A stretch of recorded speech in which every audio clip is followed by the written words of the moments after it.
It's liver cirrhosis. It's a very common illness that you will come across. And therefore, it's also important for your practical exams also. You will have an abdomen case. You will have a patient with ascites. You will have to try and elicit the different clinical features of cirrhosis, peripheral liver cell failure signs, and theory also. There are a number of complications of cirrhosis, more than actual cirrhosis. The complications, each of them can be asked as a 5-mark question. Spontaneous bacterial peritonitis, upper GI bleed. Upper GI bleed can be a long essay also. So management, causes of upper GI bleed and management, and hepatorenal syndrome. So number of complications. Portal hypertension in general can be asked. So remember, portal hypertension is not just linked to liver cirrhosis. It can be a non-cirrhotic cause of portal hypertension also. So if they give you a question on portal hypertension, please mention not just liver cirrhosis, also mention the. So it's portal hypertension in turn is classified into pre-hepatic, hepatic, and post-hepatic. So don't be fixed on only liver cirrhosis as cause of portal hypertension, because it's a potential question. Okay, so carrying on. So liver cirrhosis, actually, this is the end result. Okay, any damage to the liver. You all know that liver has tremendous capacity for regeneration. So an acute alcoholic, if he goes on a binge drinking spree, and even couple of days, 3 days, he continuously drinks large amounts also, the liver can take it. It has great regenerative capacity. He's killing his liver cells. Anytime the person takes ethanol, it is going to eventually be, it's going to damage the liver. So it's going to kill the hepatocytes. But provided that the damage stops, the liver cells can regenerate. They have a very good capacity to regenerate. That's why we have something called orthotopic liver transplantation also. So you take a part of a live donor's liver and you transplant it into somebody who needs it for liver transplantation. So that much capacity, we can take a part of the liver and put it in from a living person, from a person who's healthy, can take a part of their liver and put it into somebody who needs, somebody whose liver has failed. So the person who has donated, the live donor also, his liver will regenerate. So that much tremendous capacity it has to take insults. But sometimes the insult doesn't stop. So something is causing continuous, persistent damage to the liver. And this is going to finally lead to some amount of inflammation, right? So initial damage may result in fatty change. So this stage is plus or minus. So they may have or may not have this fatty change. It will finally lead into inflammation, which is nothing but, inflammation, which is nothing but hepatitis. And hepatitis stage will finally lead into cirrhosis, if not stopped, if not addressed, if the damage continues. So liver cirrhosis is not because of a particular cause. It is because of a liver damage that has been persistent despite the liver's efforts to recover from that particular damage. That initial damage or the initial cause of damage itself has never stopped. And that is why the liver goes into this stage of cirrhosis. Cirrhosis is basically a replacement of normal or healthy liver tissue. Is the architecture is changed, is replaced by fibrous tissue. So normal hepatocytes get replaced with fibrous tissue. So remember, any organ where there is replacement of normal parenchymal tissue with fibrous tissue, that is the end stage. There's no coming back from that. So once there is fibrous tissue, if you get a scar on your skin, that scar is fibrous tissue. That scar is not going away. So that's why you give it as uh,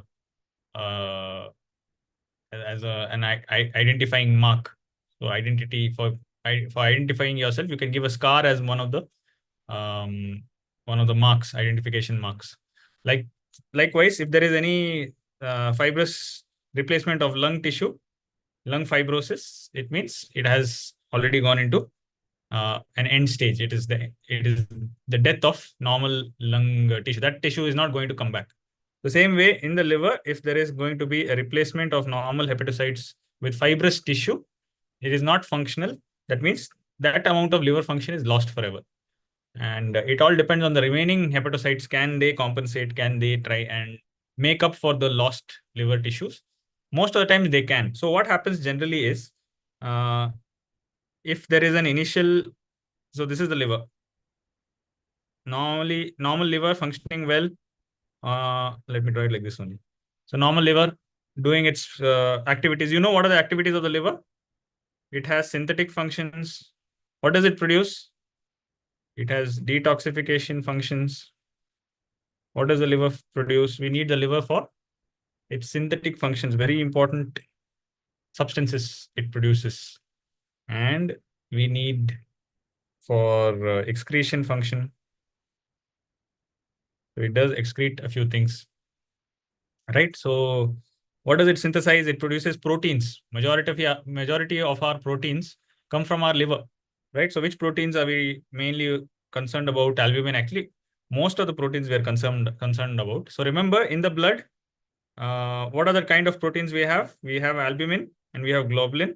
Globulin, again, we have alpha, beta, and gamma. Only gamma comes from plasma cells, correct? Rest all proteins come from the liver. So when there is a hit to the liver, we expect levels of albumin to go down and globulin to go down. As a compensation, plasma cells may increase gamma globulin production. So total globulin levels may remain normal because gamma globulin has increased, plasma cells are producing more. But then albumin can come only from the liver. So albumin levels will be low in cirrhosis. That's what you can expect. So albumin, very important. And then the alpha beta globulins. Function-wise, alpha beta globulins are generally carrier proteins. They just bind on to a particular substance and they help to transport that protein. Like, for example, transthyretin or a thyroid binding globulin. It has the name globulin in it. So these are just transport protein. If they're less, it's fine. We are not concerned about so much about the transport or the bound form of those particular compounds. So we also produce some amount of ammonia, but a lot of the ammonia is coming from our GI tract, from our large intestine. Large intestine has bacteria which break down proteins, whatever dietary proteins that we consume, that whatever doesn't get broken down, doesn't get absorbed, that reaches uh, the colon. And in the colon, our bacteria act on it and produce ammonia. And this ammonia may get absorbed. And as long as the liver is functioning, this ammonia is not at all a problem. The liver will totally degrade this ammonia. It's responsible for degradation of this ammonia. So therefore, not an issue. Even if there is ammonia absorption, it will be taken care of by a functioning liver. In case in case the liver is not functioning, not capable of detoxifying this ammonia, it will bypass the liver and it will reach the brain. And to the brain, this is toxic. Okay, even in the acute settings, it's toxic. In the chronic settings also, it's toxic. It will lead to brain dysfunction in the form of hepatic encephalopathy. So this is also an important function, encephalopathy. So in case of acute hepatic encephalopathy, acute liver failure, let's say during paracetamol poisoning or Ray's syndrome in children or fatty liver of pregnancy, these are settings of acute liver failure. So which conditions do you get acute liver failure?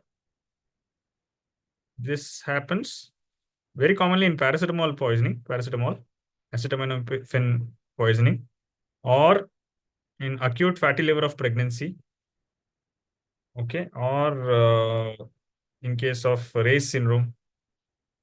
So these are certain examples. Otherwise, let's say ATT-induced hepatotoxicity. These are other settings. But basically, when there is acute liver damage also, ammonia detoxification is compromised. That reaches the brain. Once it reaches the brain, in acute liver failure, it will lead to increased intracranial pressure. So it leads to intracranial pressure being elevated. That is in acute, okay? Not in cirrhosis. What happens in cirrhosis?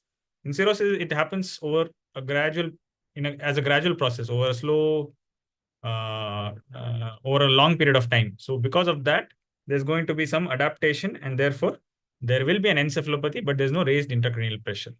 So two different manifestations of the same pathology based on whether it is acute or whether it is long-standing. In cirrhosis, it's long-standing, it's chronic. Okay, and otherwise detoxification, to an extent, you can say detoxification, but otherwise degradation of aldosterone. So remember, aldosterone is degraded in the liver. So in case of liver cirrhosis, aldosterone levels will start going up. So that is one of the reasons why there is going to be uh,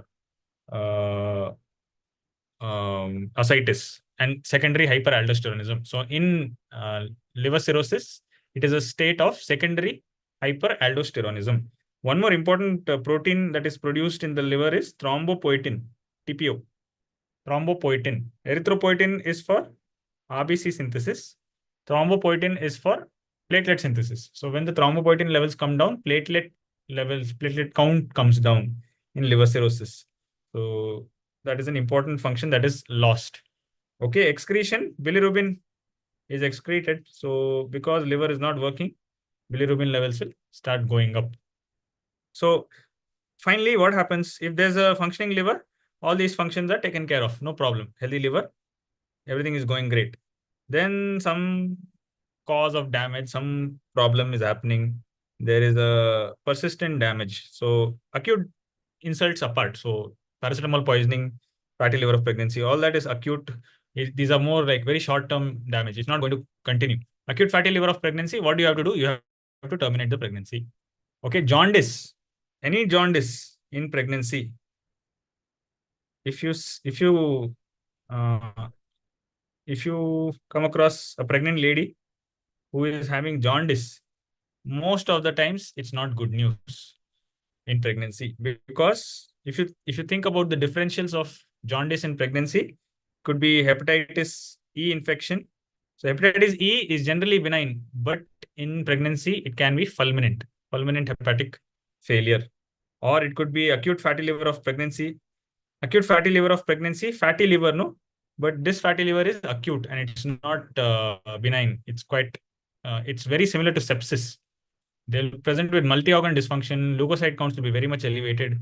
You will think it's sepsis only, but just that fever is not so common. Otherwise, liver organ dysfunction is very, very common. The only choice you have is to terminate the pregnancy, whatever time it happens. Generally, it happens in the third trimester. So baby may make it, fetus may make it, but then you have to terminate. Otherwise, both fetus and mother will be at risk. Okay. Intrahepatic cholestasis of pregnancy. So pregnancy-induced intrahepatic cholestasis. That is also a situation where you need to terminate the pregnancy. Otherwise, it can it can lead to a lot of complications, including mortality. Okay, HELP syndrome. So HELP syndrome is preeclampsia, severe preeclampsia. So severe preeclampsia where they have hemolysis, elevated liver enzymes, and low platelet count. So the elevated liver enzymes could also be associated with jaundice, bilirubin elevation. So basically, anytime that there is pregnancy and jaundice, bad news. Okay, but apart from those, if there is a persistent liver insult, like alcohol, somebody is consuming alcohol continuously, alcohol is not good for the liver, it's going to damage the liver. And they're not stopping, despite developing already, there are some problems developing. So initial change will be, or initial response will be development of fatty liver. So fatty liver is the indicator that, okay, the liver is under stress, and therefore, if the insult is not taken care of, it might lead to further damage, which is hepatitis. So this stress has to be dealt with, and that has to be using inflammation. So once inflammation starts, there is hepatitis, stage of hepatitis. And then finally, if that also is not able to eliminate or deal with that stress with the insult, in that case, they will land up with cirrhosis. So this is common to all causes of cirrhosis. They won't suddenly land up with cirrhosis. There will be some insult that is persistent, and it will pass through the stages and then finally land with cirrhosis. Right? So cirrhosis is the final result, and it can go one step further also. So cirrhosis is the insult has caused death of the death of normal tissue. But if you keep irritating that tissue, at any time, they may end up developing a carcinoma also. So HCC, hepatocellular carcinoma or hepatoma. Okay, hepatoma is the other name for hepatocellular carcinoma. You guys have to help me fill these. Okay, some I have missed out. Let me fill here. Okay, but starting with, so what are the causes of cirrhosis? Number one, toxic. I mean, in India, that has to be the most common cause. Unfortunately, not enough is done to try and cut down on what damage that toxin is doing to people's liver, to society in general. Very good, Chinmay. Alcohol, spot on. Alcohol is the number one cause in India. Okay, in the West, they say it's viral hepatitis, but in India, still, maybe we are underdiagnosing viral hepatitis, but still, alcohol has got to be the most common cause, unfortunately, of liver cirrhosis. Such a reversible, preventable problem. Anyway, other than that, other than ethanol, the other causes are a little rare as toxic causes of liver cirrhosis. Rarely it could be because of aflatoxin. Aflatoxin generally produces HCC directly, but sometimes it may lead to cirrhosis. And then drugs like methotrexate. So somebody who's taking methotrexate, long-term methotrexate, and somehow doesn't get monitored, somehow they unsupervised, they continue taking methotrexate for rheumatoid arthritis, for any connective tissue disorder, any arthritis, any autoimmune disease. Because a number of autoimmune disorders, we use methotrexate. So long-term usage without monitoring their LFTs, without uh, keeping in check the doses and side effects. So remember, whenever you start methotrexate for a patient, always monitor. Periodically, you have to monitor creatinine and LFT. You have to monitor periodically. Otherwise, you can never predict when the CBC level, when the methotrexate dose sort of goes into toxic range, produces pancytopenia, can affect the kidneys, can lead to derangement in liver functions. And if not supervised, it can lead to even cirrhosis. That's rare. These days, it's rare. But still, in a rare event that somebody continued taking methotrexate and did not regularly follow up with LFT.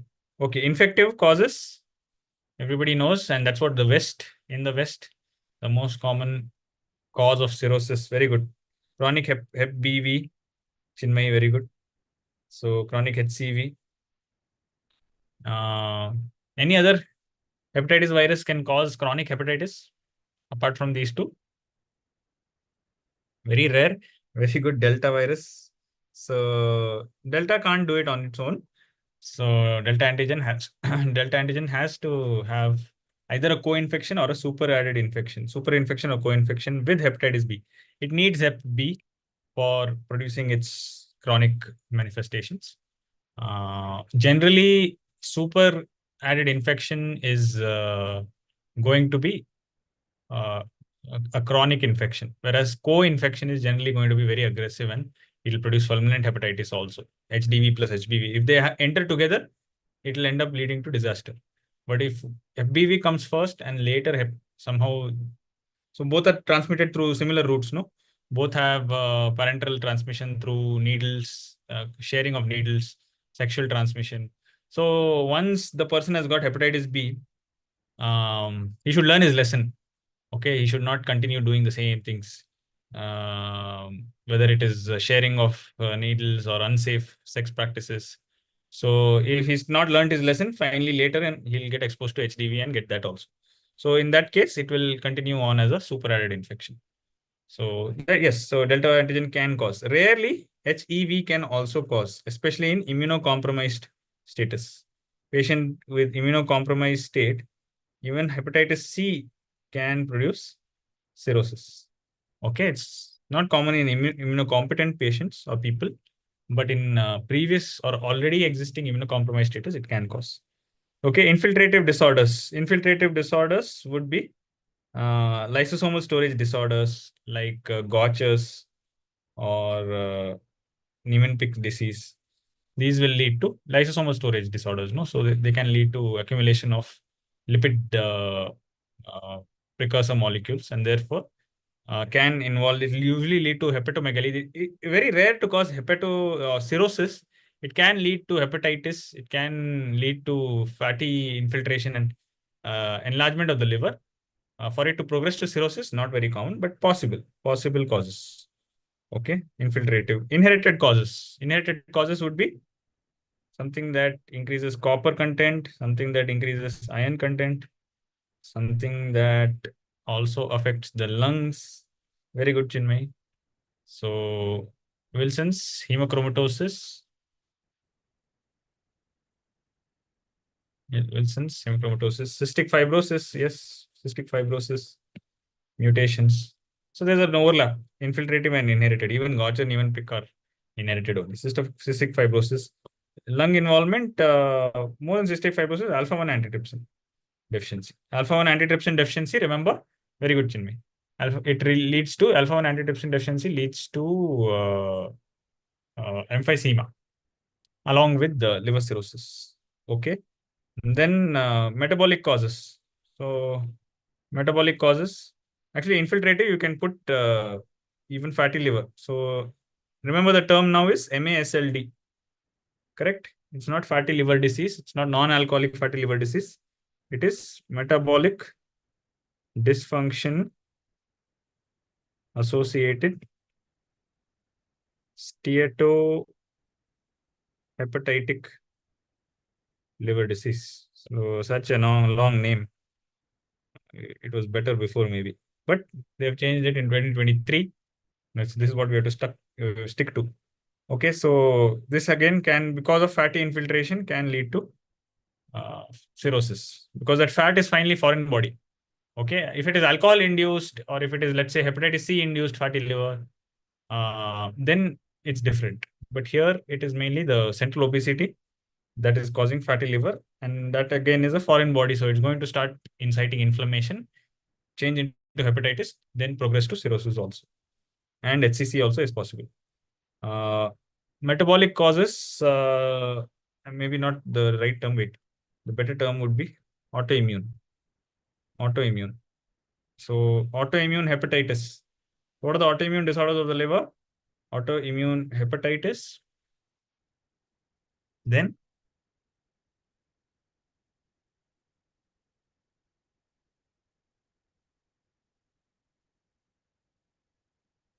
primary biliary cholangitis. Very good, Chinmay. Now they say it's primary biliary cholangitis. Again, why they change that term is it's not very common for it to progress to full-blown cirrhosis. It takes a long time. So and the pathology is not denoted when you say primary biliary cirrhosis. That's why the preferred terminology is primary biliary cholangitis. Likewise, primary sclerosing cholangitis.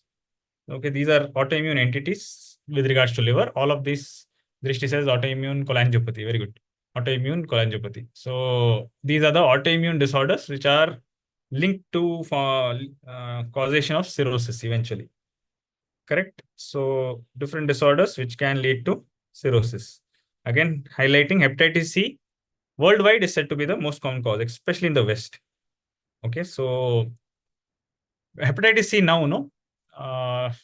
Like if a patient had or has hepatitis C, there's almost 90% chance that the person will land up with chronic hepatitis C. And because we don't see, clinically, we don't see acute hepatitis C. The person, even if they get an acute infection of hepatitis C, it will usually be subclinical, will not have manifestations. We may not diagnose, they may not come for testing. So most often it will be in the chronic stage that they get picked up. And it is a high chance that over the next 15-20 years, 80 to 90% of them will land up with chronic hep CV.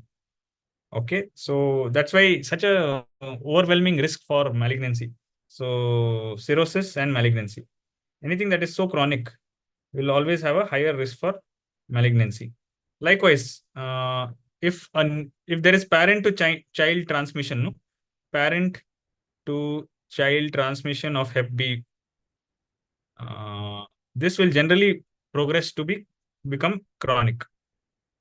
Okay, hep B, if it is acquired in adulthood, no, the risk of chronic hepatitis HBV is roughly 10%, 10 to 15%. So it's totally opposite of hepatitis C. Hepatitis C, 80 to 90%, it will progress to chronic hepatitis. Whereas in hepatitis B, the risk is much lesser, 10 to 15%. But nonetheless, you should all get yourselves vaccinated. We have a vaccine for hepatitis B. We don't have a vaccine for hepatitis C. But fortunately, we have fantastic treatment for hepatitis C. See, that's the thing. This is a big problem in the West. So the West has worked hard to try and overcome this problem. They've got the solution now. We have very good treatments. Cure. It's curable. It was unthinkable 10 years ago that hepatitis C can be cured. But that is the truth today.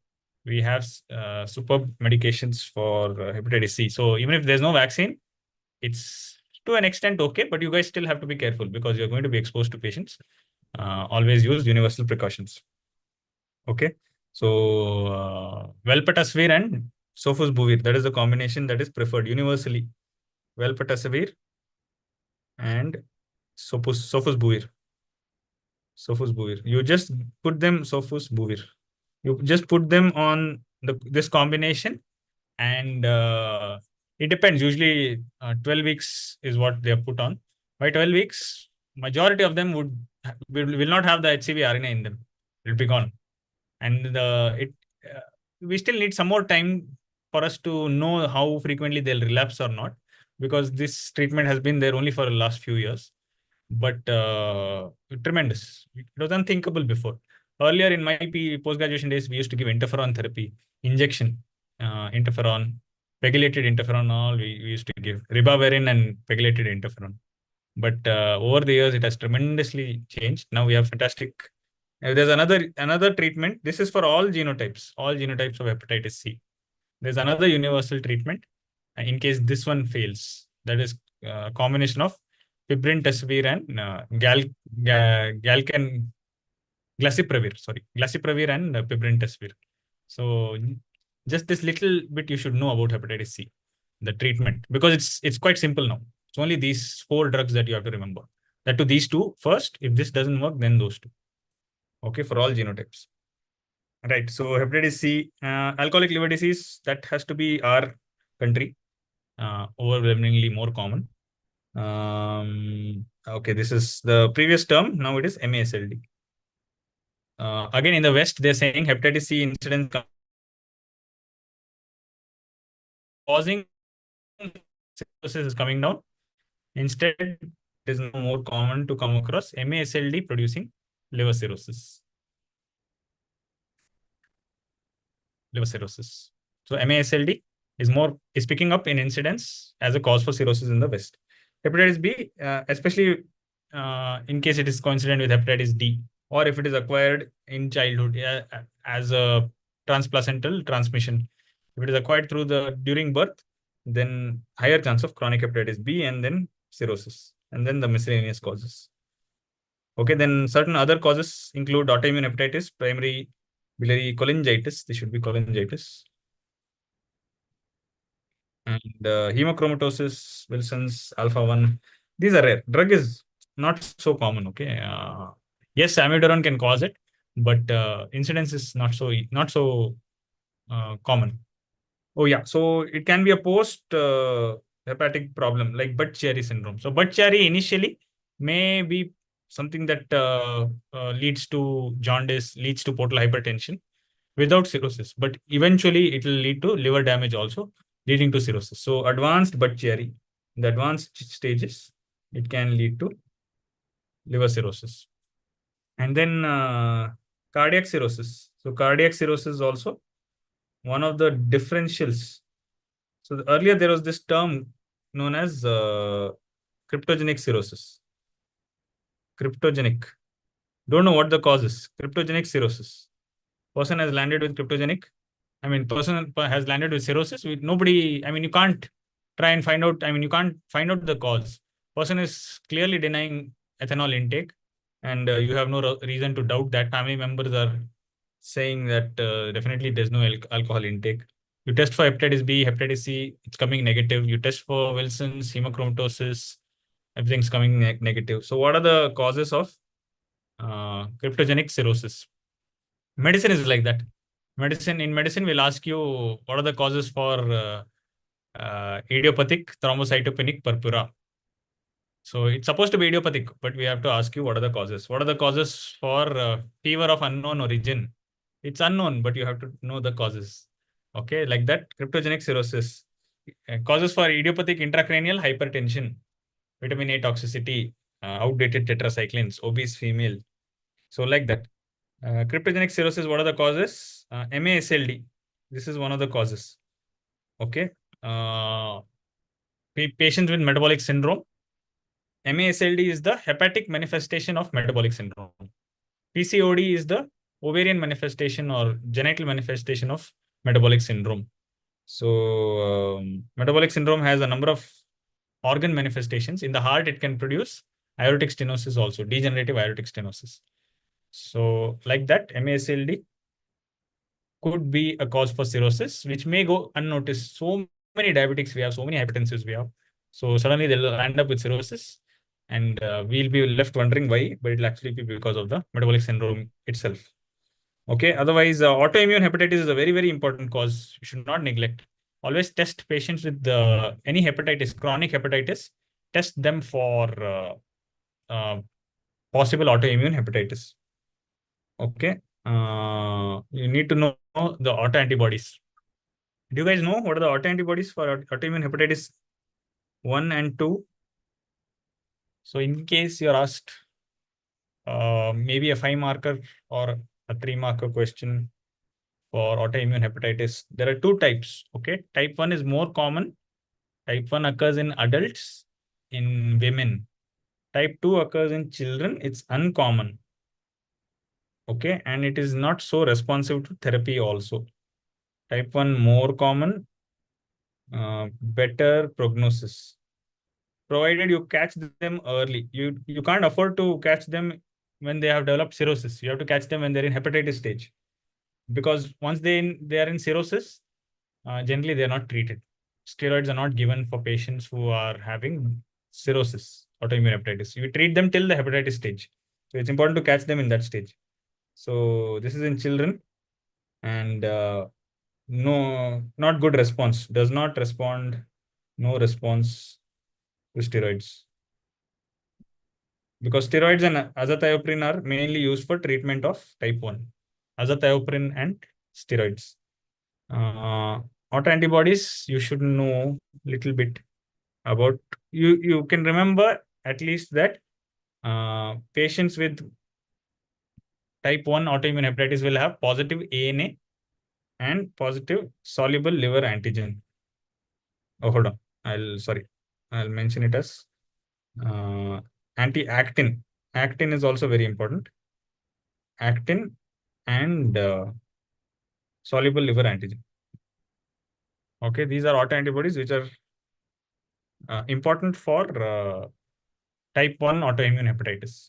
Whereas for type 2 autoimmune hepatitis, they have something called LKM1, liver kidney microsomal autoantibody, LKM1. And then they also have liver cytosol antibody. Okay, smooth muscle also, anti-smooth muscle antibody also is important. Smooth muscle antibody. So few things you should know about autoimmune hepatitis. Remember, treatment is steroid for type 1, steroids with azathioprine, these 2. Type 2, they don't respond well. Okay, so that you have to keep in mind, you have to test. We had an elderly lady, unfortunately, couple of months back, who had cirrhosis. She had vitiligo. So whenever you see one autoimmune disorder, suspect if that lady or that patient develops any other manifestation, suspect it to be because of autoimmune disorder. So vitiligo and cirrhosis, we were working up. We sent ANA. ANA came out to be was positive. We didn't do liver biopsy. We just did an endoscopy. Endoscopy revealed varices were there. So she was in cirrhosis. She was having portal hypertension. But unfortunately, for patients with autoimmune hepatitis in cirrhosis, there's no evidence that steroids will make a difference, because steroids themselves have so much of side effects. No, so it's not worth giving patients of cirrhosis due to autoimmune hepatitis steroid therapy. It's instead you have to wait and watch, or if you can afford to, you can give them an option of liver transplantation, then start the steroid. Anyway, you have to give steroids once liver is transplanted. So that is a better option than treating them with steroids. Okay, what else? HBsAg mutants. So surface antigen mutants. So how do we test for hepatitis B infection? We send hepatitis B surface antigen, no? In case that surface antigen has mutated, then our testing assays will not detect hepatitis B. So we may miss hepatitis B, though the person has cirrhosis due to hepatitis B. So that is one more exception, one more cause of cryptogenic cirrhosis. So HBs AG mutant or variants. Okay. There's already something called pre-core mutant in hepatitis B. I'll try and cover it. I'll try and cover hepatitis, chronic hepatitis next week. Okay. And yeah, other than that, what was I saying? MASLD, autoimmune hepatitis, cardiac cirrhosis. Yeah, so cardiac cirrhosis is one more cause of cryptogenic cirrhosis. Once we had a patient with the tricuspid stenosis. Patient had tricuspid stenosis, and they also had ascites. They also had cirrhosis. So we had not suspect. They came in as ascites uh, and cirrhosis. And on evaluation, echocardiography, we found tricuspid stenosis. We were never able to really confirm what was the cause for the tricuspid stenosis. But the whole point is it was a TS that had caused the cirrhosis. Now you have to go back to what are the possible causes of tricuspid stenosis, like, for example, carcinoid syndrome and all. But then that's how it can be. Cryptogenic cirrhosis could be because of cardiac cause, heart failure leading to cirrhosis. Okay. Yeah. So these are the causes. Now, what's happening in cirrhosis? There's going to be persistent damage to the liver, and it is going to lead to stellate cell activation. That's very, very important. So hepatocytes are dying, Kupffer cells are macrophages, they are getting activated, and sinusoidal endothelium is getting damaged. That is an important point. So once there is a damage to the sinusoidal endothelium, it will result in nitric oxide levels coming down. So nitric oxide is a vasodilator. So when the nitric oxide level comes down, it will lead to intrahepatic vasoconstriction. Intrahepatic vascular resistance will increase. Intrahepatic vascular resistance will increase because endothelium is damaged, endothelium within the sinusoidal cells. And the gap between hepatocytes and sinusoidal endothelium is filled with certain cells called ito cells, no? Ito cells or stellate cells. So once there is a damage like this due to alcohol, due to viral infections, whatever it is, there's already a damage to the sinusoidal endothelium. On top of that, there'll be activation of stellate cells. Stellate cells are generally, they store vitamin A within the liver. Ito cells, they're also called ito cells. They will get transformed by activation. They will get transformed into myofibroblasts. So because of their myofibroblasts, because of their transformation, there will be again an increase in vascular resistance in the liver. In the liver, intrahepatic. Okay, because myofibroblasts, there's going to be contraction of the tissue once it gets transformed into myofibroblasts. And fibroblasts, so it's going to start secreting substances like TGF beta, which will transform the normal architecture into fibrous architecture in the liver. So again, there's going to be shrinkage of the liver tissue. Finally, it's all in all, it's going to lead to intrahepatic vascular resistance being increased. Yeah, so there's going to be production of excess collagen, fibrosis, and once that fibrosis is deposited, whatever is present between the fibrous tissue is going to try and regenerate and form nodules. So regenerative nodules are common in cirrhotic livers. The liver is not going to get fibrosed throughout. There will be patches of normal surviving hepatocytes which will try and regenerate and try and compensate for whatever is already lost. So this is an important point, but because of this, there's going to be backlog, that there's going to be blood within the portal circulation. So you remember about portal vein? Portal vein is formed by combination of the splenic vein and superior mesenteric vein. So these veins will start getting loaded with blood because blood is not going forward. Within the liver, the resistance is just too high. So all these loaded veins, they need to hold such a large amount of volume. That's why there's going to be venodilation rather. So there's going to be a venodilatation in portal veins, portal circulation, portal veins. So basically, splanchnic vasodilatation. It's going to lead to splanchnic vasodilatation. This is an important point in portal hypertension. Okay, portal hypertension, there is splanchnic vasodilatation because too much of blood not going forward. The intrahepatic resistance is too much. Okay, that is an important point later on portal hypertension. So this is how normal architecture of liver is. We have the central vein here, and then there are these portal tracts and their portal triads, right? So this is how the normal architecture, and then the uh, sinusoids, they'll be running like this. This one is a a low power view. You can't really make out the sinusoids, but there'll be these sinusoids which are running across from between the central vein and the portal tracts. And all these are hepatocytes. Okay, this is how normally it's supposed to be. In cirrhosis, what happens? There's going to be replacement of normal architecture with fibrous tissue like this.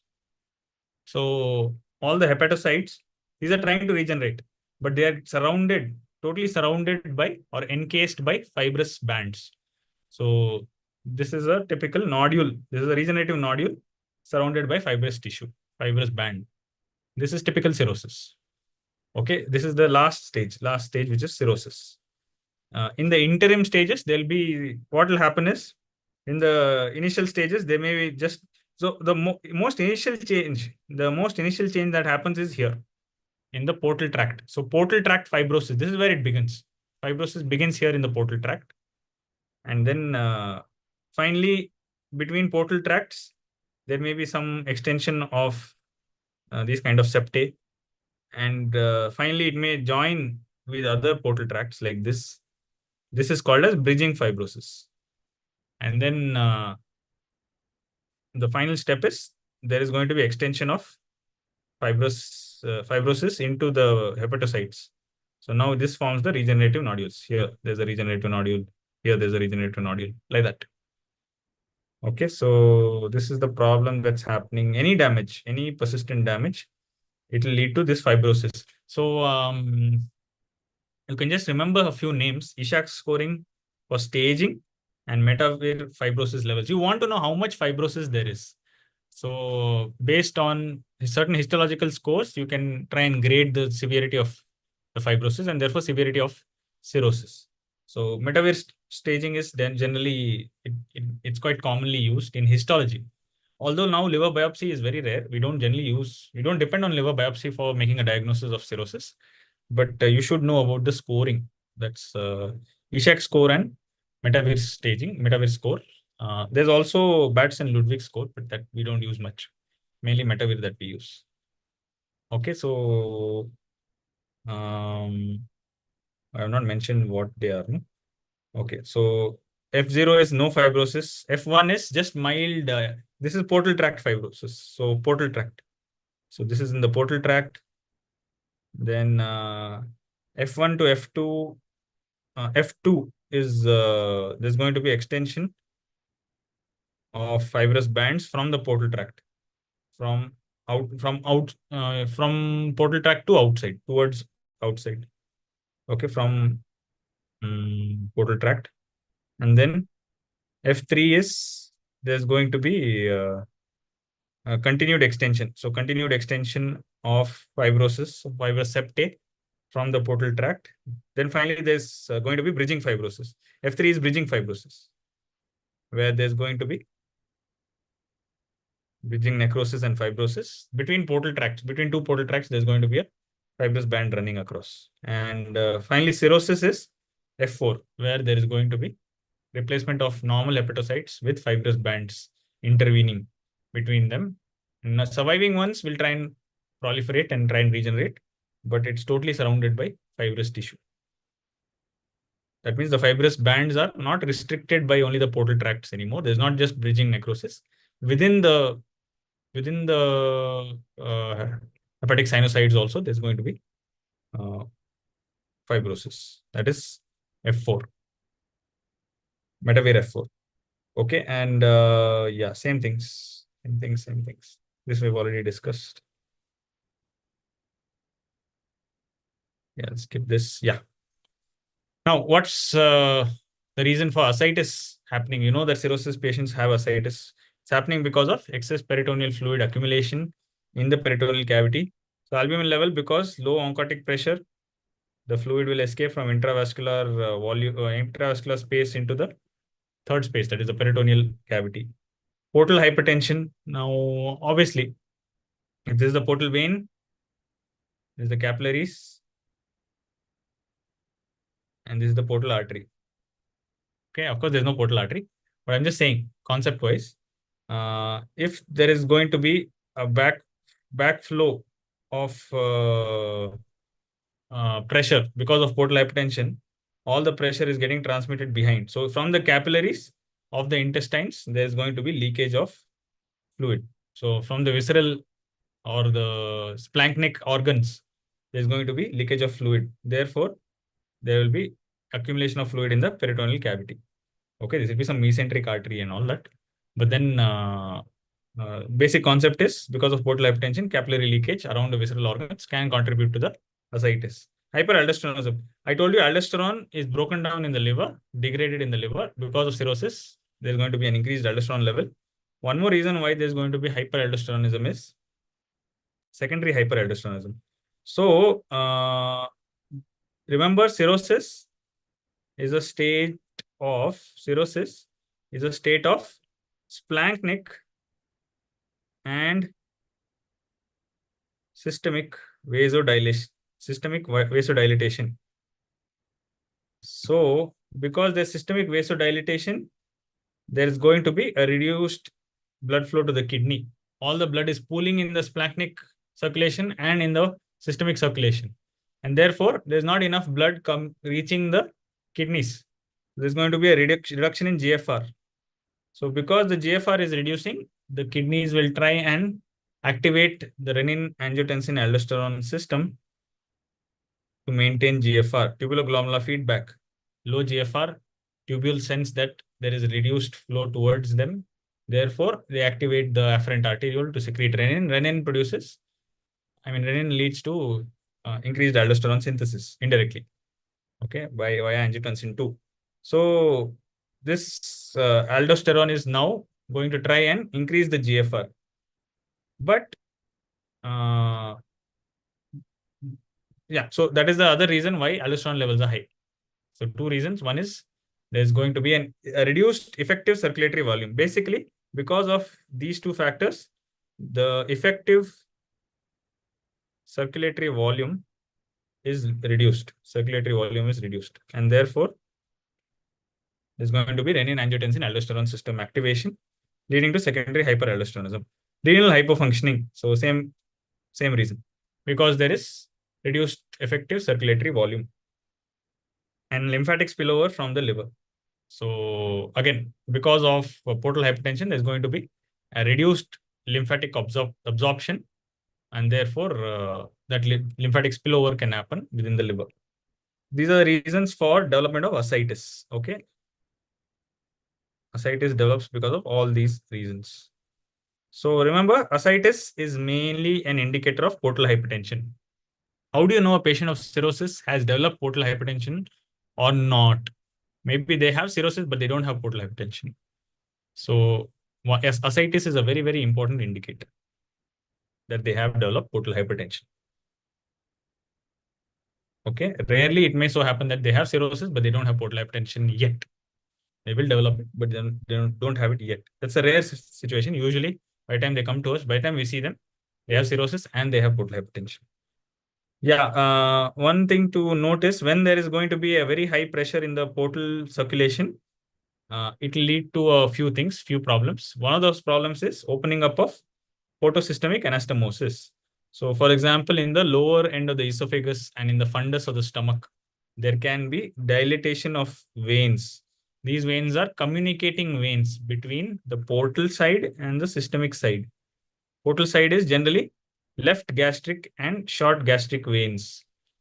Left gastric and short gastric veins from the portal side. Systemic side, it will be tributaries of the azygous vein. So azygous vein tributaries on the systemic side, left gastric, short gastric in the portal side. This will be at the lower end of the esophagus and the fundus of the stomach. These dilated veins, sometimes they become very much dilated, tortuous, and they may rupture. That is it's a grave complication. That is upper GI bleed. So variceal rupture, esophageal varix, when it ruptures, it can lead to upper GI bleed, and it can be fatal also.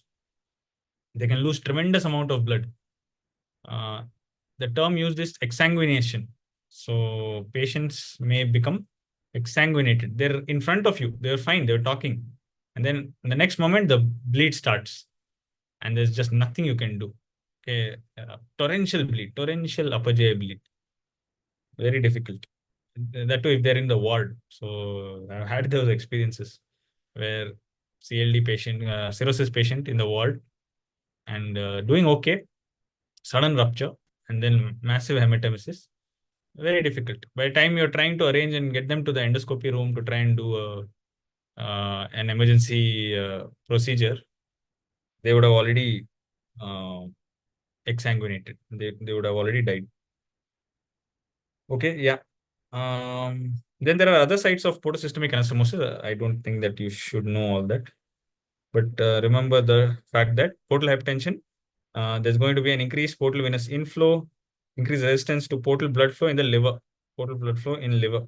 But in the portal vein itself, there's going to be dilatation. So portal or splanchnic circulation, there's going to be dilatation, vasodilatation or venodilatation. Again, systemic circulation, venodilatation or vasodilatation. But in liver, intravascular resistance, intrahepatic vascular resistance. In the liver, there is increased resistance to the blood flow. This point is important because how do we treat this? How do we give a drug which will reduce the portal venous pressures? Portal venous pressures are actually because it has too much of blood and there is vasodilatation. So it's contrary to what you expect. No, you expect that if the vein is dilated, the pressure must be low. It's ulta. Here, it's passive. There's too much of blood volume. That's why the vein is dilated. So you need to actually constrict the splanchnic vessels. So we need splanchnic vasoconstriction and we need systemic vasoconstriction also. But in the liver, we need to try and get vasodilatation to happen. So what drug can we give to try and cut down the portal or splanchnic vasodilatation as well as try and reduce the intrahepatic vasoconstriction? So the best drug for that is carvedilol. Carvedilol is it's a non-specific beta blocker with alpha antagonism. It's an alpha antagonist also, alpha 1 antagonist. So because of its alpha 1 antagonism, it will reduce the vasoconstriction within the liver.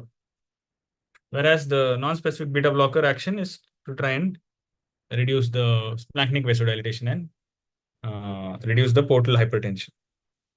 So when portosystemic anastomosis open up, it can lead to esophageal varices.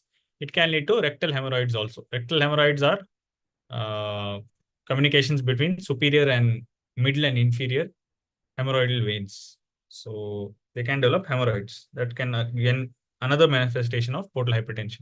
That can also bleed. Okay. So portal hypertension. One thing I'd have to say is at this point, how do you know patient with cirrhosis has portal hypertension or not? First of all, what is portal hypertension? Just remember this. Portal hypertension is, by definition, the hepatic venous pressure gradient more than 5 mm Hg, 5 millimeters of mercury. If the hepatic venous pressure gradient is more than 5 millimeters of mercury, then the patient is said to have portal hypertension. How do you measure that?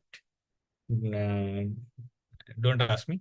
Actually, it is not, I mean, it's not necessary for you guys to know. That's the only reason I'm skipping it for now.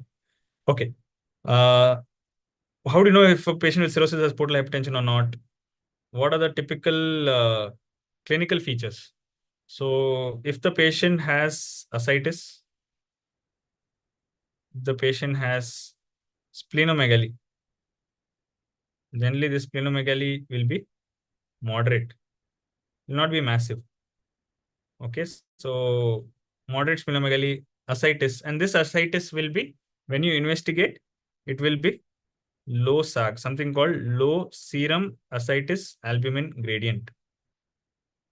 I'm sorry, I have written low SAG, it's high SAG. High SAG, sorry. Serum ascites albumin gradient. How high? More than or equal to 1.1 gram per DL. That is the cutoff. If a patient has ascites, clinically, cirrhosis patient has ascites, he has portal hypertension.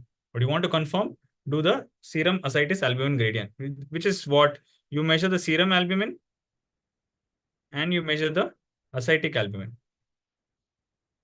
And you subtract these values. Suppose serum albumin in a cirrhosis patient will be reduced only, be some 2.9. But when you measure the ascitic albumin, it will be some 1 gram per deciliter. So when you subtract, you will get 1.9. So 1.9 is greater than 1.1. So serum ascites albumin gradient more than or equal to 1.1. That means a high SAG ascites is suggestive of portal hypertension. So this is not necessarily portal hypertension due to cirrhosis. Okay. So this you should already know. Patient has cirrhosis and ascites, then the ascites must be because of portal hypertension, especially if the SAG is greater than 1.1. Okay, but this is common to any cause of portal hypertension. So remember, portal hypertension can be prehepatic, hepatic, posthepatic. Okay.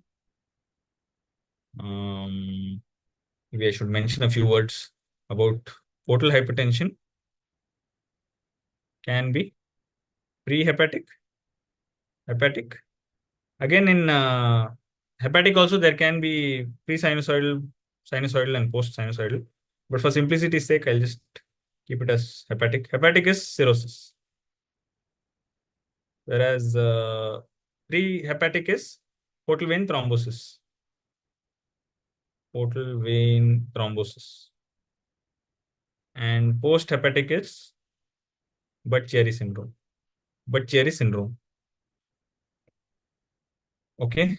So these are the okay. That is splenomegaly. Moderate splenomegaly is a feature of portal hypertension. Then what else? Caput medusae. Caput medusae. Caput medusae is dilated abdominal wall veins. So because of portosystemic anastomosis, the paraumbilical vein will open up. Normally, in adults, the paraumbilical one, I mean, as the child is born and during the initial few days only, the paraumbilical vein will close off. But then, if there is if there's portal hypertension and establishment of portosystemic anastomosis, the paraumbilical veins will open up, and that will allow the blood to go from portal circulation into the systemic circulation, which involves the abdominal wall veins. So it appears as if it's radiating from the umbilicus. The veins will be radiating from the umbilicus. So that's why it's called caput medusae. Caput means head. Medusa. Medusa means it's a mythological figure who had snakes as hair. So Medusa. Caput medusae, basically dilated abdominal wall veins because of portal hypertension. Next, upper J bleed features. So if they have hematemesis or melena, this means portal hypertension. Or if you can diagnose on OGD, upper J endoscopy, or esophagogastroduodenoscopy, OGD, esophagogastroduodenoscopy. If you can visualize dilated veins, which are known as varices, esophageal varices, of gastric fundal varices, these will again indicate portal hypertension is there. So you don't necessarily need to measure the hepatic venous portal gradient, pressure gradient. If you do an OGD, you find varices, that itself is also quite suggestive that the patient has portal hypertension. Then thrombocytopenia. patient who has thrombocytopenia also very much indicative of having portal hypertension. So ascites patient who has thrombocytopenia usually has portal hypertension. Again, something to do with splenomegaly, splenic sequestration. And one more reason is, of course, TPO being low. Thrombopoietin is produced in the liver. Erythropoietin is produced in majorly in the kidney, small amounts in the liver, but thrombopoietin is majorly produced in liver only. So that is why patients with cirrhosis generally tend to have thrombocytopenia, especially once they have developed portal hypertension as a consequence of splenomegaly. Okay. If they develop hepatic encephalopathy, hepatic encephalopathy is nothing but uh, liver damage.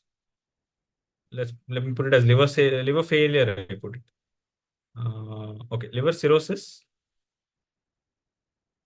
plus portosystemic anastomosis.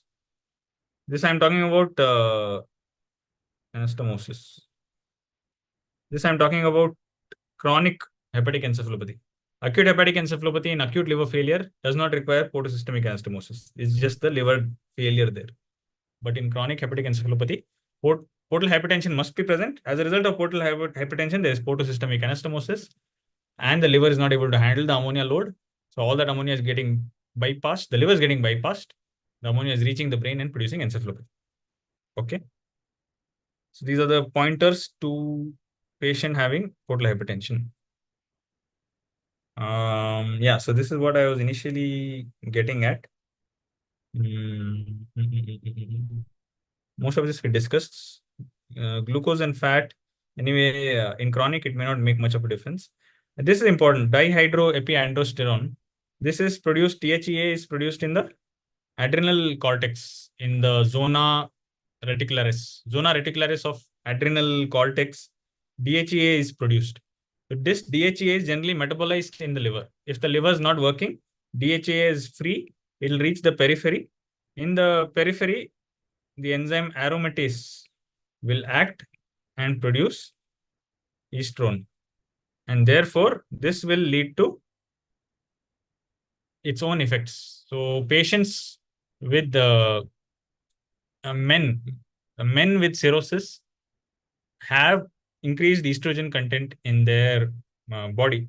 And that will lead to a number of manifestations, including testicular atrophy, gynecomastia,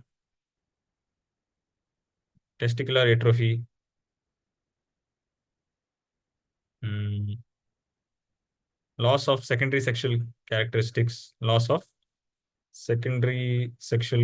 So axillary pubic hair loss, sexual characteristics. And then spider nevi. These are also as a result of peripheral vasodilatation. I told you systemic vasodilatation occurs in cirrhosis. One of the contributors to that is high estrone level, and that is being produced by aromatase by acting on DHEA. DHEA is normally broken down in the liver because liver is not working. DHEA is getting converted into estrogen, producing all these manifestations. Palmar erythema also. Because of vasodilatation, palmar erythema. So these are the manifestations of liver cirrhosis. I mean, the basis of manifestations of liver cirrhosis. Low oncotic pressure, they'll have pedal edema, they'll have ascites. Coagulation factors, they'll have bleeding disorders. Glucose being low or glycogenolysis not happening because glycogen is not getting broken down. Glucose levels may come down, especially in acute liver failure. In cirrhosis, it's not so common. Bilirubin not getting excreted, they'll have jaundice. Ammonia not getting detoxified, hepatic encephalopathy. And if you give them drugs and toxins, they may have, they may escape metabolism and therefore produce adverse effects. Okay. Aldosterone, you can add aldosterone here. Right. Yeah. So that is pathophysiology. Yeah. So portal hypertension we've already discussed. What are the clinical features? Now, clinical features of cirrhosis. Icterus may or may not be there. Ongoing liver damage means there will be icterus. Otherwise, other times they may not have icterus. Okay, so don't always exclude cirrhosis just because they're not having icterus. It's a great positive predictive sign. If a patient has icterus, your suspicion of cirrhosis or liver disease in general can be justified. Just because they don't have icterus does not mean they don't have cirrhosis. Okay. Pruritus, that is because of bile salts being retained. Not so much as in obstructive jaundice. Obstructive jaundice, they'll have a lot more pruritus, but it may be there in patients with the cirrhosis also. Edema because of low albumin levels. Ascites, low albumin levels. Leukonychia, all because of low albumin levels. Because albumin production is not normal, therefore, nails are white. This is white nails, also called terry nails, white nails. So, leukonychia. Leuco means white. Nychia means nail. Okay, bleeding tendencies. So they'll have bruises on the skin. They'll have ecchymosis. They may have upper GI bleed, lower GI bleed. All that may be there. Fetor hepaticus. Again, detoxification function is lost. So all these mercapto compounds, volatile compounds, but have uh, a pungent odor or a repulsive odor. So that can lead to a type of breath, which is known as foul smelling breath, which is known as fetor hepaticus in cirrhosis. Okay.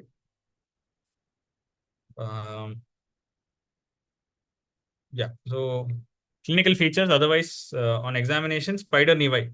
Spider nevi, sorry, I could not put up images, but spider nevi will be like this, a small central arteriole or central vessel end artery, which is dilated. And because it's dilated, its end arterioles will appear to be branching out from that central body. So it looks like a spider body with its legs.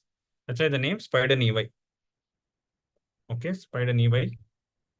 Gynecomastia, I told you, because of testicular, because of hyperestrogenemia. Testicular atrophy is yet another manifestation. All these are because of high estrogen, estrone or estrogen, estrogenic compounds. Splenomegaly is because of portal hypertension that will lead to hypersplenism. So low counts, pancytopenia. Anyway, platelets will be low because of low thrombopoietin, but hypersplenism can lead to pancytopenia. Remember, the splenomegaly is moderate. You don't expect massive splenomegaly in cirrhosis. It's not a cause of massive splenomegaly, liver cirrhosis, because it'll never allow. It'll never allow the liver to become, the spleen to become that large. Before that, only the pressure is redistributed because of photosystemic anastomosis. A recap of what are the different manifestations, including complications in liver cirrhosis. So in the brain, it can lead to hepatic encephalopathy, ammonia. Mainly ammonia is what is doing the damage. Liver cirrhosis could itself lead to peripheral neuropathy, but generally neuropathy is due to alcohol intake. The cause of the cirrhosis, so alcohol intake or hepatitis C related cryoglobulinemia, like that. Okay, asterixis is a feature of hepatic encephalopathy. Gastrointestinal anorexia, dyspepsia. So you know what happens when the spleen enlarges, it will occupy the way it enlarges. No, when the spleen first enlarges, it goes posteriorly and superiorly. It goes like this. It goes back and up. So it goes into the stomach. So it's actually growing in a direction where it is obliterating the lumen of the stomach. So stomach's lumen is now already occupied by being compressed by the spleen, enlarging spleen. So the person can't eat much. When they have food, there's not enough space in the stomach. So they have early satiety. They feel hungry, but when they start eating, the stomach fills up very soon because the lumen is small. It's getting compressed by the spleen. So early satiety is one of the features of gastrointestinal features of splenomegaly. Splenomegaly, not necessarily because of cirrhosis, any cause of splenomegaly. Okay, and then certain manifestations, all these are discussed. Done, done, done, done, done, done, done, done, done. Okay, all of these are just a recap.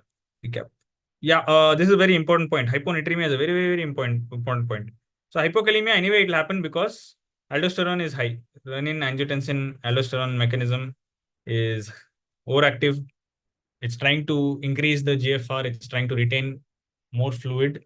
In the process, it's throwing out potassium. So secondary hyperaldosteronism will lead to hypokalemia, not a surprise.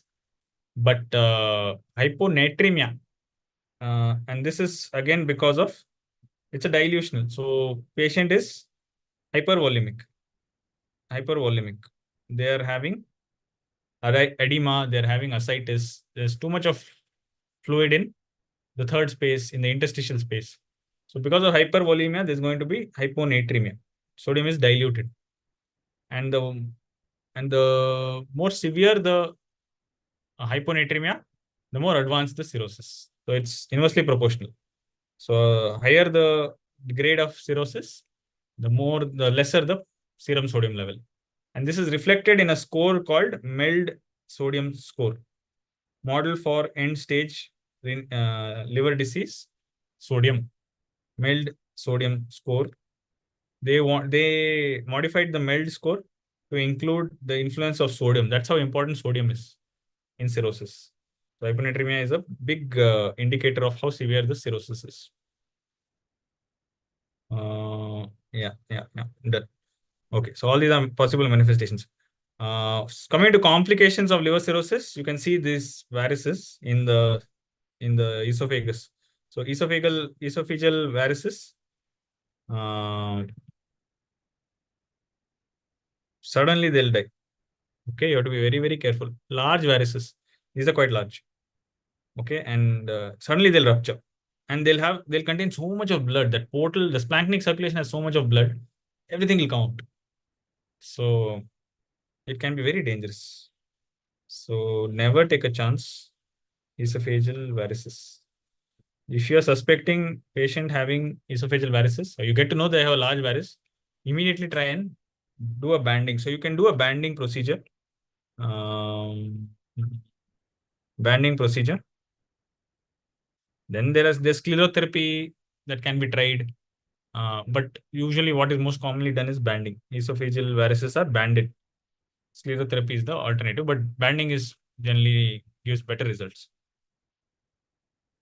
Okay, so in case they're small, no, if it is large, then you have to do banding. In case they're small, if they're small varices, then you can give them small varices. I told you what you can give, no? Non-specific beta blockers, preferably carvedilol. Carvedilol has combined beta plus alpha-1 antagonism. So carvedilol is good choice for this purpose. In case they can't take beta blocker, then you can give them nitrate also. I think I mentioned that. I'll come to that. So this is what you can diagnose by OGD, esophagogastroduodenoscopy. So this is one of the investigations you should plan for any patient with liver cirrhosis. Please get this done, because if you find large varices, you can band and save their life. Otherwise, if it ruptures, if nothing is done, if there's a large varice and if it ruptures, then it can be disastrous. No time. You won't have time to do much. Okay, this is West Haven classification of grading. West Haven grading. I'll mention it here. West and Haven grading of hepatic encephalopathy. So what are the grades of hepatic encephalopathy? Grade 1 is when they have minimal hepatic encephalopathy. So you get this only by doing testing. So when you, and one more thing that you can pick up is altered sleep rhythm. So either there's history that there is reversal of day-night sleep pattern. So they're sleepy during the day, they're awake during the night. If a cirrhosis patient displays this, then this pattern, then there's a chance that the person has hepatic encephalopathy. So alter or reversal of sleeping pattern is one, or you have to do neuropsychological testings. So this will include trying to test for lobar function, especially constructional apraxia, constructional apraxia. So you can give them figures like this, intersecting pentagons. You can ask them to draw a figure like this, or you can give them a map like this, and you ask them to trace using a pen, trace this path so that you come out of it. So he has to trace like this, he has to trace. So all this requires good spatial function, spatial orientation. Parietal lobe, dominant parietal lobe. So I'm sorry, non-dominant parietal lobe. Constructional apraxia is non-dominant parietal lobe. So in case they have hepatic encephalopathy grade 1, you may uncover it only by doing the neuropsychological testing. Okay, otherwise grade 2 is when they actually have flaps. Okay, this is the stage where this is the grade where they have flaps, flapping tremors. Otherwise, in this stage, they are obviously having drowsiness, they're having altered sensorium, disorientation, maybe there, lethargy. And then grade 3, even more somnolence, even more drowsiness, disorientation will be there. And grade 4 is coma. So remember, grading of hepatic encephalopathy. Why is this happening? Why is the hepatic encephalopathy happening in the first place? Because ammonia is the ammonia which has come in from the large intestine, bacteria. It anyway it would have gotten taken care of. It would have been taken care of by the liver, but liver is not working. So now it finds its way to the brain, and in the brain, what's it going to do? It's going to affect the astrocytes. It lead to astrocyte dysfunction. So astrocyte dysfunction, which will basically precipitate encephalopathy. Okay. You can just remember a word called false neurotransmitters. False neurotransmitters are produced as a result of what happens, Sorry, what did I write? Neurotransmitters. There is something called glutamate, no? We have glutamate in our brain. So glutamate is an excitatory neurotransmitter. So glutamate, because of ammonia, excess ammonia, combines with glutamate and produces glutamine. And this glutamine will then end up producing false neurotransmitters like octopamine. One of the false neurotransmitters is octopamine. Okay, just remember that because of these false neurotransmitters, there's going to be what do you say, impaired neurotransmission. So that is why they'll slip into hepatic encephalopathy. This is in chronic hepatic encephalopathy. Acute hepatic encephalopathy leads to increased intracranial pressures in acute liver failure, not in cirrhosis. Right. So now astrocyte dysfunction and false neurotransmitters combined, they are leading to hepatic encephalopathy. So there are certain precipitating factors. What are the precipitating factors for hepatic encephalopathy? If you are ever asked, or if you are seeing a patient, precipitating factors for hepatic encephalopathy. What are they? Broadly speaking, they are of four categories of causes of precipitating hepatic encephalopathy. Either they have increased GI proteins, somehow GI protein content has increased, or the blood flow to liver has reduced. It's a cirrhotic liver, so it needs all the blood it can get. If you reduce the blood flow to the liver, it can't do its function normally. And one of the functions is detoxification of ammonia. If it can't do that, the person will slip into hepatic encephalopathy. Or there is increased cell death in liver. And finally, direct CNS suppressants. So any patient with liver cirrhosis, if they have any of these four, they are at risk for developing hepatic encephalopathy. Increased GI protein means what? Either dietary protein, if they have fish, they eat non-vegetarian or some high protein content. That protein gets broken down by gut bacteria, large intestine, leads to ammonia synthesis that gets absorbed and precipitates hepatic encephalopathy. Or it could be because of constipation. Constipation, more protein, more food, or rather more protein content available for the bacteria to break down, more ammonia generation.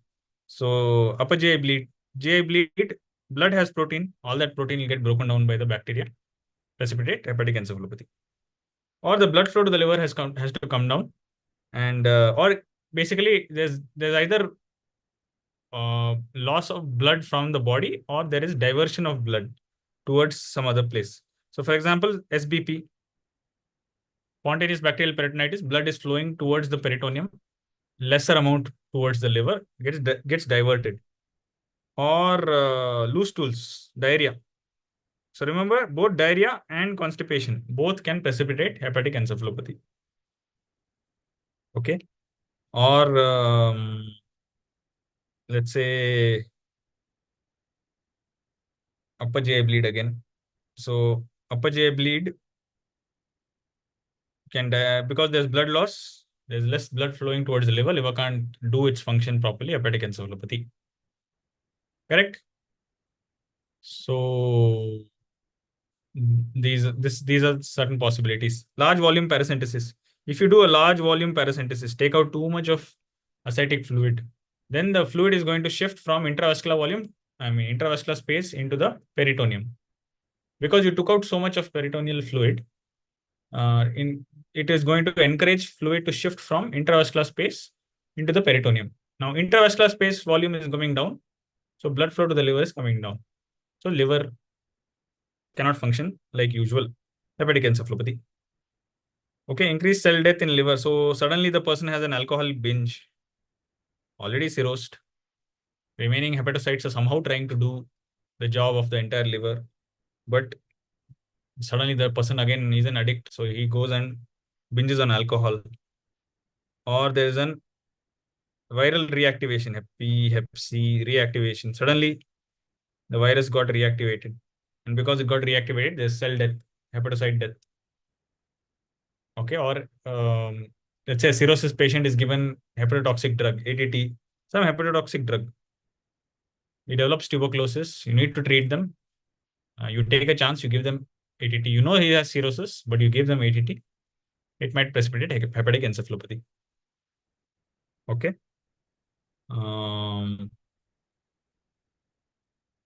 Can you give patients with cirrhosis? Can you give hepatic? Can you give ATT? Not an uncommon scenario. Patients with cirrhosis developing tuberculosis. In fact, cirrhosis leads to immunocompromised state. So getting ATT, getting tuberculosis is definitely a real possibility.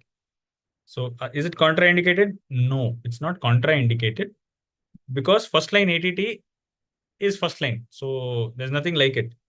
So as long as the AST,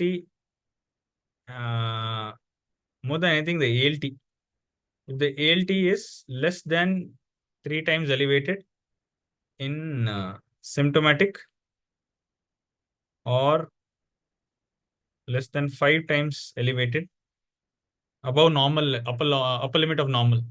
If it is less than 3 times the upper limit of normal in a symptomatic patient, symptomatic means what? Symptoms related to liver. So jaundice, some symptom of the liver, ascites in such a patient, or if it is less than 5 times elevated in an asymptomatic patient. So you started ATT and you discovered that their ALT is increasing, but it's less than 5 times. You can still continue ATT. So ATT, not contraindicated in cirrhosis. Cirrhosis patient, if they're symptomatic, the AST-ALT should not cross 3 times the upper limit of normal. Till then, you can continue first line ATT. Which are the first line ATT which are hepatotoxic? INH, rifampicin, and pyrazinamide, HRZ. HRZ are hepatotoxic. Okay. R is mainly cholestatic. These two produce hepatitis. Cholestasis versus hepatitis. Okay, and then CNS suppressant drugs. CNS suppressant drugs like benzodiazepines. Patient has cirrhosis and you give them benzodiazepine. Already just about they are avoiding hepatic encephalopathy, but you gave them CNS suppressant drug that can precipitate. So you have to avoid benzodiazepine in hepatic encephalopathy. Acute and chronic hepatic encephalopathy, you have to avoid benzodiazepine. Okay. Right. So that's hepatic encephalopathy. Treatment is what? How do you treat patients with hepatic encephalopathy? Lactulose. Because you want to flush out the bacteria, you want to flush out the protein in the GI tract, and lactulose acts as a reserve or a substitute nutrient for the bacteria. So bacteria will instead feed on lactulose instead of feeding on bacteria. I mean, instead of feeding on proteins. So proteins are no longer used. Instead, lactulose is used. And there are other reasons, but you just remember lactulose is used for treatment of hepatic encephalopathy. Other than that, you have to give them antibiotics because bacteria are producing the ammonia. You need to give antimicrobials. So rifaximin is important. Rifaximin is used 200 mg TID. Or you can give them 550 BD also, 550 milligrams BD.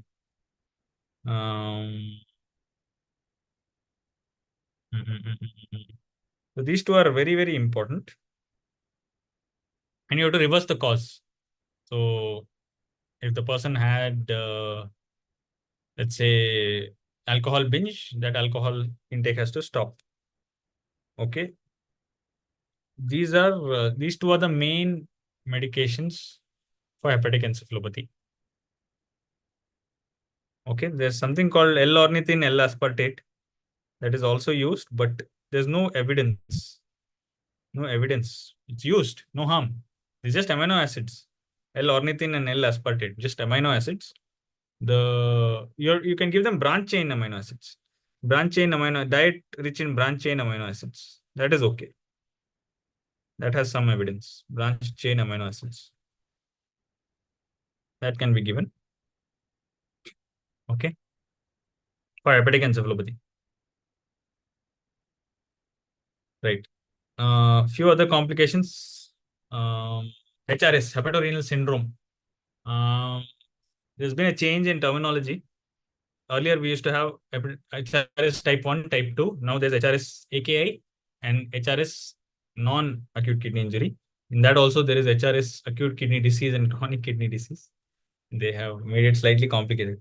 Anyway, hepatorenal syndrome is basically as a result of systemic vasodilatation. Splanchnic and systemic vasodilatation is leading to reduced blood flow towards the kidney, and therefore kidney perfusion is reduced, GFR is reduced, renal dysfunction ensues.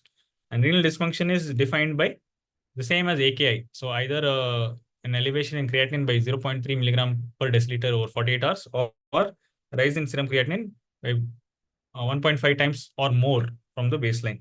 If you knew the baseline.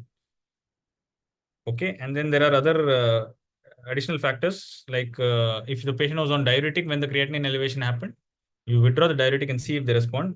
So this is one of the important features, because sometimes it's diuretic induced acute kidney injury. If you withdraw the diuretic, the creatinine improves. Then it's not HRS. But even after withdrawing diuretic, if the renal dysfunction has continued, then it is possibly HRS. The thing is, they should have all of them. Okay. All of these criteria should be there for making a diagnosis of HRS. So patient should have acute kidney injury. The acute kidney injury should not be because of diuretic. And you give volume expansion. So 2-day fluid challenge with albumin, 1 gram per kg per day. So despite giving albumin, trying to restore intravascular volume, they should not respond. Then it is HRS, 2-day therapy. Okay. If you ask me what is the treatment of HRS, you still have to give albumin. Okay, albumin is given for patients with HRS, but one of the criteria is that they should not respond to it. Okay, because albumin is more effective for prevention of HRS. Okay, But once HRS has developed, only albumin is not so effective. You have to additionally give something more. Okay, patient should have ascites, cirrhosis with ascites, uh, shock.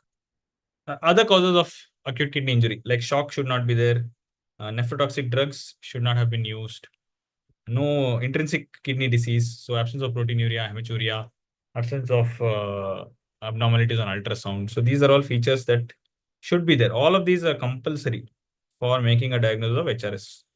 Even if one is not satisfied, and it is not HRS. So basically, it's a lot to do with the exclusion. HRS is a diagnosis of exclusion in acute kidney injury, AKI type of HRS. HRS non-acute kidney injury.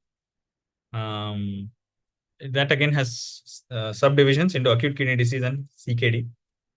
Uh, Acute kidney disease is less than 3 months, whereas CKD is more than 3 months. But the GFR has to be less than 60. Okay. Usually, what happens is such patients will present as refractory ascites. Refractory ascites. Their creatinine will be slowly rising. So they'll not have too much of discomfort, except that the fluid retention is leading to refractory ascites. Whereas patients with HRS AKI, very poor prognosis, less than 2 weeks life. Once HRS AKI develops, the average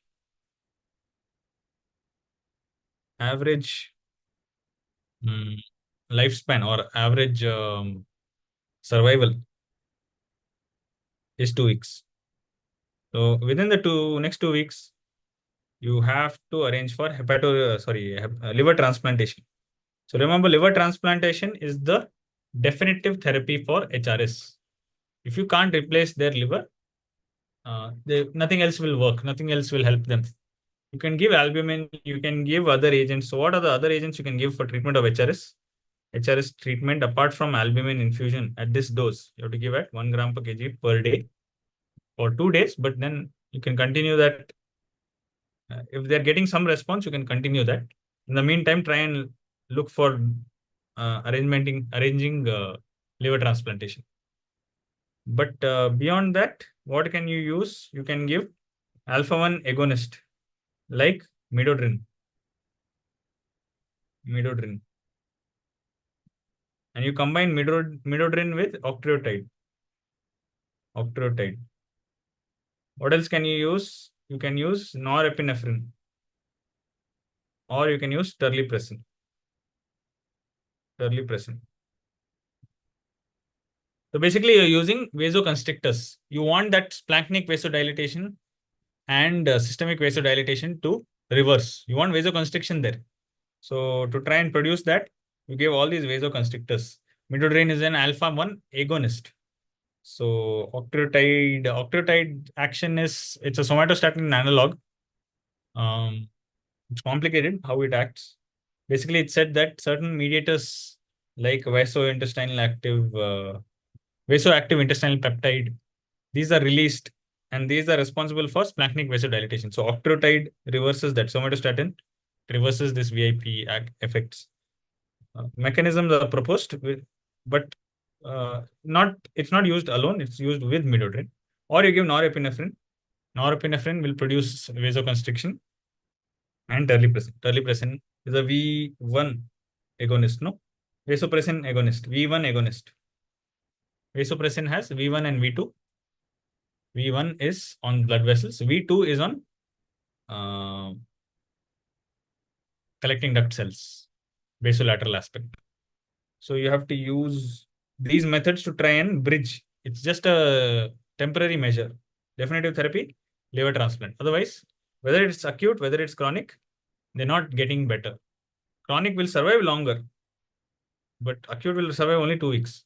Chronic may survive 6 months, maybe a little beyond that also. But ultimately, it's not going to reverse. If it is HRS, it's not going to reverse unless you transplant the liver. Okay, so we discussed Upper bleeds, hepatic encephalopathy, hepatopulmonary syndrome. Hepatopulmonary syndrome maybe too much for you guys. I don't think they'll ask you hepatopulmonary syndrome. Even if they ask, it's just a few points.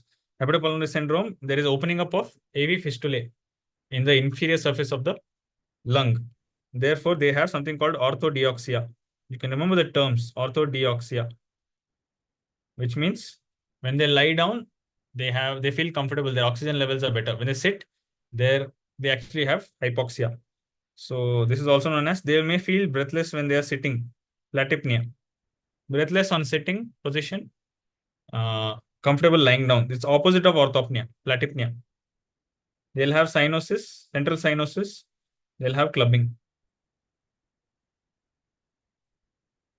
Okay, any cirrhosis patient with central cyanosis, any cirrhosis patient with clubbing, think of hepatopulmonary syndrome. Advanced complication, poor prognosis. This much, if you know, is more than enough. Okay. SBP is an important complication. I think I have not mentioned it. Okay. So SBP, spontaneous bacterial peritonitis. So what happens? There's already an ascites. The peritoneal fluid accumulation has happened in cirrhosis.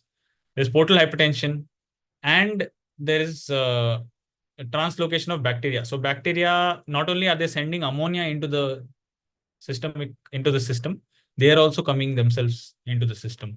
So once they come into the system, they find access into this ascitic fluid. And there in the ascitic fluid, they start proliferating, they start multiplying. So it's an infection. It's an ascites, infection of the peritoneum, which is basically peritonitis. So it is a peritonitis. It's a primary peritonitis. It's not a secondary peritonitis. There's no perforation of the bowel, or there's no stab injury causing infection in the peritoneum. Instead, there's just translocation of bacteria, which has come to lie in the peritoneum, multiply there and produce the infection. So translocation of GI bacteria, gastrointestinal bacteria. So, and what will this do? This will be indicated when you take the, okay, first clinical features. What are the clinical features of SBP? They may have fever, not common, but fever is possible. They'll have pain abdomen, diffuse pain abdomen. Okay, and local rise of temperature. Abdomen will have local rise of temperature. And then when you test, no, when you take out the ascitic fluid, you will notice that neutrophils are more than 250.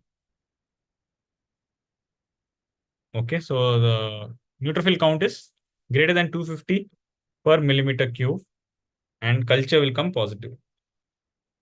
Culture positive. So this is SBP in terms of clinical features, investigations. Treatment is with antibiotic. Two things when you talk about treatment of SBP. One is current episode needs to be tackled. So you give them, usually what is preferred is cefotaxime. Cefotaxime can be given because the bacteria from the GI tract, they are gram-negative Enterobacteriaceae, usually E. coli, rarely others like Klebsiella, usually E. coli. So cefotaxime is preferred. Then you want to give them prophylaxis also. Treatment and prophylaxis. When you're giving prophylaxis, there are two things you have to prevent. One is a recurrence of SBP. If you want to prevent recurrence of SBP, you can give them fluoroquinolones, norfloxacin or ofloxacin. Norfloxacin is commonly given, Norflox. Whereas with regards to currently what you want to prevent is the SBP precipitating HRS. So you give them albumin. So remember, any patient with HRS, any patient with HRS, you will anyway give albumin. But any patient with SBP also, you have to treat with albumin. That is not to fix the SBP. It's to prevent SBP precipitating HRS. Is that clear? You give an antibiotic to treat the SBP. But in that patient, you give albumin to prevent SBP precipitating HRS. Okay? Because of HRS, once it starts, it's irreversible, just one directional. Very poor prognosis, HRS. Okay? Upper GI bleed, remember upper GI bleed, small varus, you want to give primary prophylaxis. That means it's not bled yet. It's not yet bled. You found out somehow that you did the endoscopy, you found out there are small varices. Primary prophylaxis, you can give uh, non-specific beta blockers. Secondary prophylaxis, it bled once. Once it's bled, you have to do the endoscopy. If you find the large varices, you do the banding. Esophageal varix ligation, band or sclerotherapy.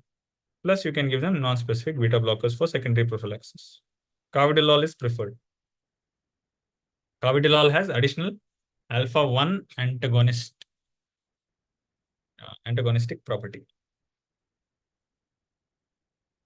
Okay, this is slightly about all the complications that you can see in liver cirrhosis. Okay, what are the investigation parameters going to show you? Bilirubin levels may be elevated, albumin is low, very, very important point. INR will be high, prothrombin time will be high, transaminases will be high. There's something called FIB4 score. So if you can find out how much of the liver already has fibrosis, it will give us an indication regarding prognosis of the patient. How well or not is the patient going to do because of the amount of fibrosis they have. So FIB4 score takes into account 4 parameters. That's why FIB4, age, ALT, AST, and platelet count. So these are the 4 parameters in FIB4 score. So see how important platelets are. So AST, ALT anyway, and age also is important. So using this, there's a complicated formula. You don't need to know the formula, but remember FIB4 is the scoring that is used to determine. It's a non-invasive test, non-invasive method to determine the degree of extent of liver fibrosis. Non-invasive. Okay. It the value of FIB4 is, if FIB4 score is not very high, then it's unlikely that the patient has advanced cirrhosis. In the up to mid stages, it's not great. FIB4 score may be wrong. Okay. FIB4 score may come normal, yet they may have mid-level fibrosis. Mid-level fibrosis means like, F1, F2, like that. Okay. It's unlikely to have F3 or F4. Metavirus staging.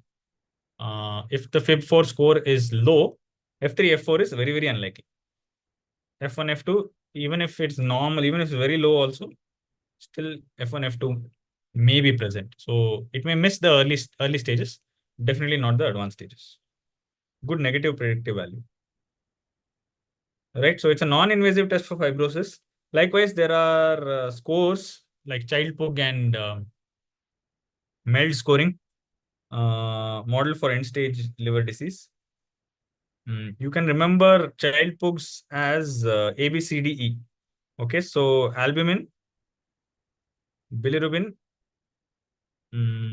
coagulation, distension of abdomen, and encephalopathy.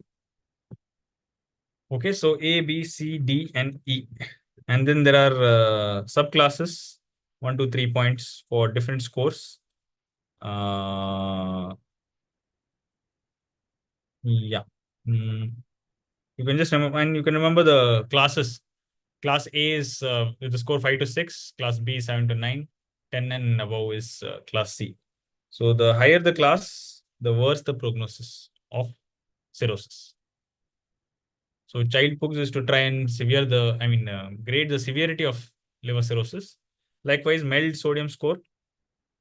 There was an older MELD score, then they incorporated MELD sodium. So they have taken into account the fact that there is going to be hyponatremia in patients with liver cirrhosis. The more severe the hyponatremia, the more severe the cirrhosis.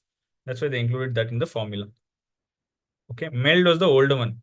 What you should remember is BCR, bilirubin, creatinine, and ratio, that is INR. Okay, these are the parameters used in MELD. In MELD sodium, additional parameter included is sodium. Okay, MELD score, there's a scoring up to 40. Okay, maximum points is 40 points. Anyone above 20, you should consider for liver transplantation. So if a patient has cirrhosis and MELD score is coming above 20, better to start preparing for arranging for liver transplantation. 20 out of 40. 40 is the max. Okay. Otherwise, what are the other non-invasive tests for fibrosis? You can do an ultrasound. You'll see that the liver is shrunken. You might be able to make out the portal vein is dilated. Dilated portal vein, shrunken liver. Splenomegaly will confirm moderate splenomegaly.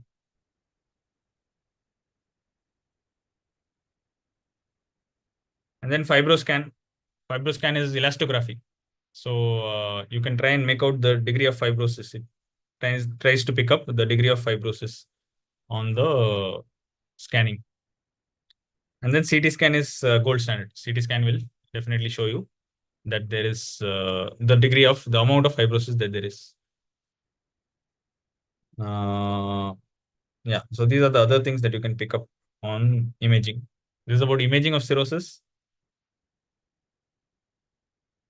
And liver biopsy. Yeah. Pathology wise, this we've discussed anyway, bridging fibrous septa and all that. Okay, regenerative nodules. Mallory Dink bodies. You can get these Mallory bodies also, Mallory Hylin bodies, especially in alcoholic cirrhosis and all that. Okay, treatment, etiological disorder, if it's alcohol, abstinence, HCV, hepatitis B agents. So hepatitis B, you give entecavir. Entecavir, or what we use generally is tenofovir. Tenofovir, alafenamide. So I hope alafenamide. I hope you guys know there are two types of tenofovir. The older one was tenofovir disproxyl fumarate. This one was found to be nephrotoxic, so it's replaced with tenofovir. It's a nucleotide reverse transcriptase inhibitor, no, tenofovir. So tenofovir alafenamide. Alafenamide. This is not nephrotoxic. That's why this is what is preferred. Tenofovir alafenamide. HCV, I told you, sofosbuvir, valpatasvir. That doesn't work. Then pibrentasvir and